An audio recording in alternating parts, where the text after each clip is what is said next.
신종 보이스피싱, 또 뭔가가 새로 나왔어요. 물론 유형을 들어보고 나시면 다들 이해하실 수 있는 흔한 내용입니다. 내용은 뭐냐면 주민센터라고 해서 연락이 온다라고 하는 것이죠. 보통은 어르신들에게 이런 연락이 자주 갑니다. 그러면 주민센터라고 하니까 어르신들 보통 경계를 덜 하게 되죠. 주민센터에서 무슨 일이지? 관심을 갖게 됩니다. 그러면 그 센터 직원이 얘기를 해요. 센터에 누구님이 왔는데 우리 선생님의 조카라고 합니다. 그러면서 선생님의 서류를 요구하는데 건네줘도 될까요? 이런 식으로 얘기를 합니다. 그러면 난 조카가 없는데 그거 무슨 내용이야? 아니야 그거 해주지 마세요. 보통은 이렇게 얘기를 하겠죠. 그러면 그 센터 직원이 어떻게 얘기를 합니까? 선생님, 그러면 아무래도 정보가 노출된 것 같습니다. 이거 관련돼서 한번 상담을 받아보셔야 할 것 같아요. 담당자로 있는 형사과장님이 계십니다. 연락처를 말씀드릴게요 라고 해서 그냥 연락처를 전달해 줍니다. 그럼 어떻게 합니까? 받아줬겠죠. 이어서 전화를 하는 게 보통입니다. 전화를 하게 되면 어떻게 됩니까?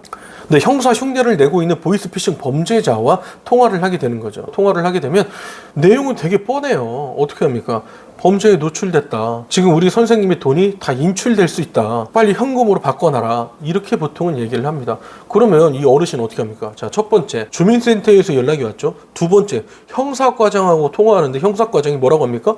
범죄에 노출됐고 통장에 있는 돈이 다 빠져나갈 것이다. 그런 위험에 처해 있다. 빨리 현금으로 만들어놔라. 이렇게 형사과장이 친절하게 얘기를 해준다는 거죠. 그럼 어떻게 합니까? 보통은 싫어. 아니야. 너 거짓말하지 마. 너 어디서 근무해? 이렇게 얘기를 하겠죠. 하지만 100명 중에 한 명은, 1000명 중에 한 명은 어떻게 합니까? 쫓아가죠. 그 돈을 뽑습니다. 돈을 뽑으면 형사과장이 뭐라고 합니까? 그 돈이 위조된 지폐인지 우리가 확인을 해야 됩니다. 안전한 돈인지 확인을 해야 됩니다.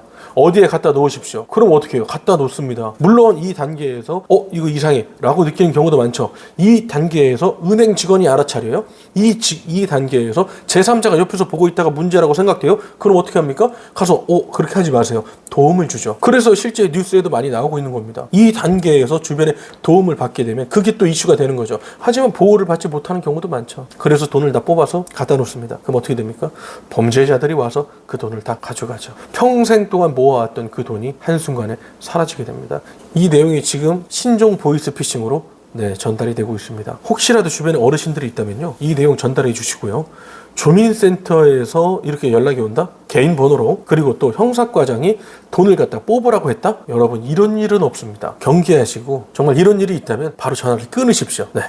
혹시라도 이런 전화가 왔어요. 정말 진짜일 수도 있습니다. 그러면 전화를 끊고요. 지금까지 도움 주셔서 고맙습니다 한 다음에 별도로 경찰에 연락한다든지 금감원에 신고한다든지 아니면 저희 센터로 연락 주십시오. 그렇게 정리를 해서 나가는 게 제일 좋고 현명한 방법이라는 생각이 듭니다.